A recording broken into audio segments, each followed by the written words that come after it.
السلام علیکم ورحمۃ اللہ وبرکاتہ۔ بسم اللہ الرحمن الرحیم۔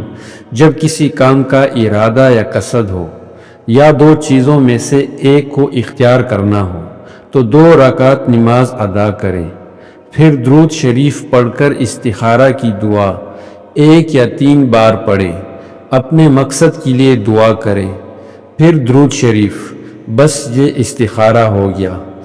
علامہ کمال الدین لکھتے ہیں، جب کوئی انسان استخارہ کی 2 رکعت نماز ادا کر لے تو اس کے بعد جو سمجھ آئے کر لے، خواہ شرع صدر ہو یا نہ ہو، بس اسی میں خیر ہوگی، کیونکہ حدیث میں شرع صدر کا کوئی ذکر نہیں ہے، یعنی استخارہ کے بعد خیر والی صورت خود بخود آسان ہو جاتی ہے، مقدر ہو جاتی ہے۔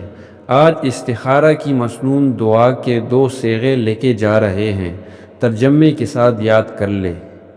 دعائے استخارہ۔